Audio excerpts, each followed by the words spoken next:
Okay, I've got Elliot on board. Elliot, great to have you on this Learning Lab. Thanks for having me, Scott.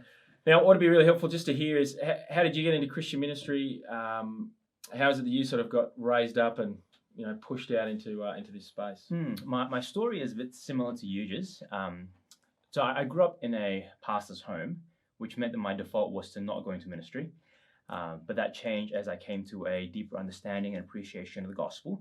And as I started serving more, I just had a lot of people believe in me. And I think that's a big theme that's coming out in our learning lab today. So, for example, one of my pastors foolishly asked me to preach when I was 18, sat down with me, read through the passage, printed all the commentaries, and said, go for it. And the first few were a train wreck. I was faithful to the passage, but I don't think I really communicated that well. Mm-hmm. But over time, just people got involved, serving in that kind of capacity as a youth leader, young adults leader, and then did an apprenticeship at Kingsgrove, Southwest Evangelical Church with Peter Coe, and then went to college. So all along the way, just people walking with me and guiding me and affirming me. And that just solidifying this internal conviction that I had through the encouragement of others. That's helpful to hear. It wasn't just a one-off moment. It was a constant, deep investment in you. Yeah, that's right. Great. Well, I'm going to hand it over to you, Elliot. Yeah, thank you, Scott. If you guys don't mind, I want to spend just about a minute raising and sort of answering a bit of the questions that were raised.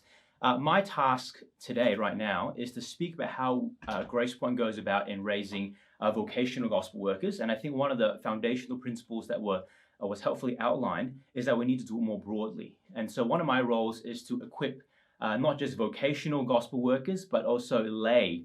And so with Matthew's question, how do we go about working with people who are hampered by their personality? You just answer of time is really, really good. And so when we think about leadership development, we think in 5 to 10 years, right? And so someone, he or she may not have it all together in more ways than one, but we see potential, we see godliness, we see a love for Jesus. And so we sort of put them on a track that we've built. And once they're in what we call a quote unquote system, I don't like that term because it seems a bit impersonal, but for the sake of this exercise, let's call it that, a system, which means that every year we're slowly monitoring how they're going, encouraging them, speaking to the teams that they're working with, speaking to their specific congregational pastors and asking how they're going. So I think thinking in terms of 5-10 years is helpful because no fruit grows overnight. It takes time. And so I wonder if most of you are thinking about this already. So that's kind of my 2 cents. On the issue of formal structures, so my role is not just to think about full-time gospel workers, but we have this thing at Grace Point called the Center for Faith and Ministry. And we have 5 training programs that helps people in different areas of lay ministry. So we have a 4-year community group leaders training pathway that we run every single year in different phases. We have a lay preachers academy that we have to train up a lot of our young preachers who preach across our 5 congregations. We have Faith Foundations, which is like an adult Sunday school to raise the biblical theological literacy and others. But we recognize that community groups, small groups, play a small role in equipping people for ministry. Some of these other formal programs will be really helpful as well. So happy for you to ask more questions, but I'm going to pivot right now to thinking about full-time ministry and how we are trying our very best under God to do just that. I might get the slides up right now. And I want to introduce you to what we sort of developed more recently called the Gospel Lab or Gospel Laborers Ecosystem. As a preface, Grace Point, even before I came, was already very committed to the raising of full-time gospel workers. But we started as a church plant, so a lot of the things that we did earlier on was kind of on the go, which is natural in ministry. And so what I thought was, is there a way that we can be a bit more intentional and sort of create a pipeline to encourage people along the way? Because I want to be thinking about gospel workers who will join or who will start training, not just next year, but 5 years or 10 years down the track. So we sort of developed this thing called the Gospel Lab ecosystem. I'm not really good at graphic design, but that's meant to be like a circular type thing. There are Gospel Lab associates, Gospel Lab apprenticeship, Gospel Lab alumni, and the alumni sort of feed back into the associates. Right? Visualize that with me for just a moment. And as I explain it, hopefully it will start making more sense. Let's flip to the next slide. The first step in our ecosystem is what we call the Gospel Lab Associates. The who is for men and women who are interested, open, and passionate about serving the Lord at a full-time capacity, right? This expresses itself in the gathering of 4 to 6 times a year to chat, to pray, and to learn from others who have gone before them. Why? Well, there are 3 main reasons. Firstly, to inspire. I recognize that one of the challenges for people thinking about going to full-time gospel ministry is that they either don't know what it looks like or they have a very limited view of what it looks like, right? So maybe they, who's helpfully raised, we think, all right, if we go to university, then a gospel worker looks like an AFES worker. Or you grow up in a church, a small country town church, and you think a pastor just looks like that, right? And in their minds, they think, I could never do something like that.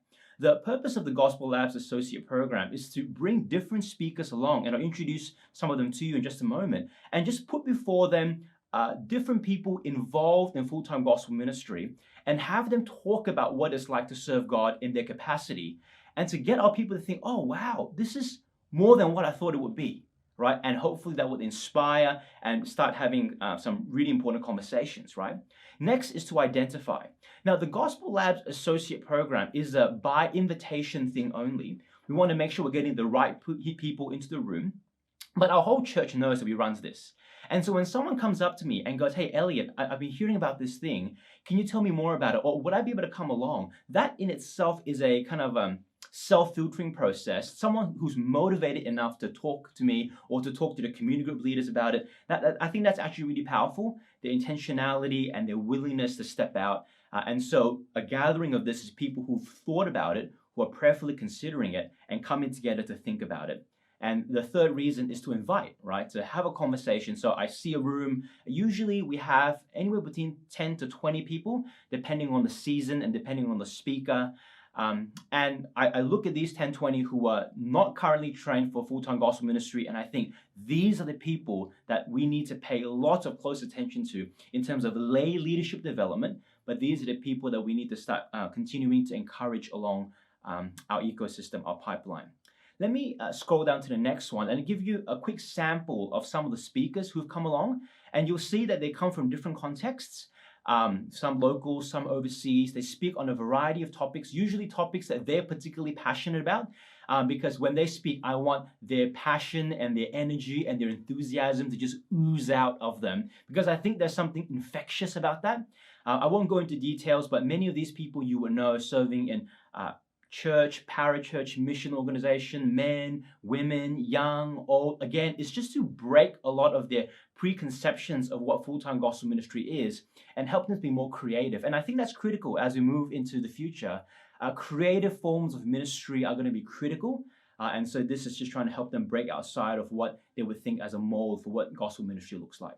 That's the first step. Let me scroll on to the next page, the second step of our ecosystem. And this is when we start formalizing things, right? So there are the associates and those who come along and are faithfully serving in church and are coming along and being encouraged and inspired. We encourage them to apply for an apprenticeship.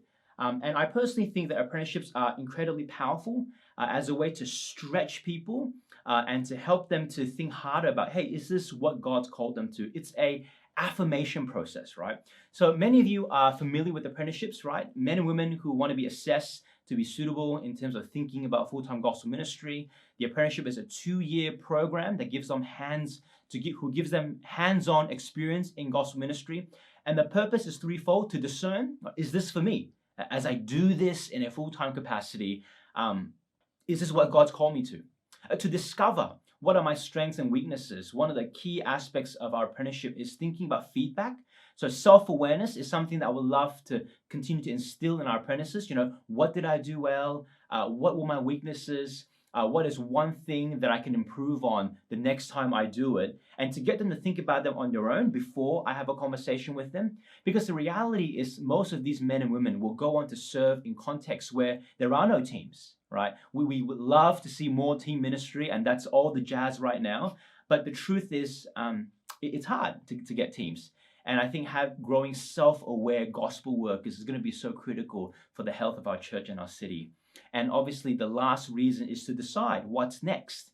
We try to have frequent reviews, and 6 months before our apprentices finish, we sit down, we do a 360 survey that's administered by the Presbyterian head office, that's filled out by the people they serve with and the mentors and the people that they serve.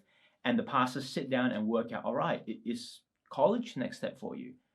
Does it mean you should go back to work? These are conversations that we need to have, and apprenticeship is a wonderful platform to have that. Let me scroll down to the next one. Here are some of the people who are currently serving. So you will see from John Lee and above, 2020 to 2021 above. This is when we started the formal program. But again, Grace Point has been committed to training gospel workers all the way back into its history. And many of you, if you read the screen, will know some of their names. Some of them are serving in our church, some are overseas missions, some in different churches. And I think it brings us so much joy and delight to see these men and women scattered across our city and, in fact, our world, serving Jesus and bringing the gospel to the ends of the earth. That's the second part of the ecosystem. Let me quickly wrap up with the third part. And we're talking about the Gospel Lab alumni. Let me explain what this is. The WHO is apprentices who have graduated and are now either pursuing further training in theological college or those who are currently active in ministry. These are our alumni. What's the purpose? What do they do? Well, they feed back into the ecosystem by encouraging, identifying, and training their own 10 gospel workers. This Gospel Lab vision of training 10 gospel workers in the next 10 years is not just something that we at Grace Point have. We want every apprentice who was trained to go on and raise their own 10 to have a multiplying effect. That's our wish and our prayer, isn't it? To see more people raised, and we want to sort of instill this DNA into them so that wherever they go, they will bring this along with them. But even before they raise their own, maybe they're in college or whatever it is, they're feeding into it by coming along to Gospel Lab Associates events to speak. Those who are thinking about ministry can go up to these college students and say, hey, I'm thinking about this. Can you tell me more about your journey? There's something powerful about storytelling, isn't it? So as part of the alumni network, they are a resource for future gospel workers in our church to speak to and be encouraged by. Why? Well, to mature, right? We want to make sure that people who graduate from our system are not just left out in the cold. The reality is, when we think about clergy burnout and all kind of stuff, we recognize that a support network is so critical. And so this Gospel Lab alumni exists to sort of facilitate that a little bit, but also to encourage them and to think hard about ministry. It's also to minister, to help grow and mentor the next generation. And as I mentioned before, it's also to multiply. Our prayer is for exponential growth. I think we cannot have enough full-time gospel workers and leaders because the need is so great, right? We often think Sydney or Melbourne or Australia even is so blessed to have really good, reformed, gospel-proclaiming churches, but the need is still so much greater than we could possibly meet. And so my prayer is we're going to raise more and see more raised for the glory of God.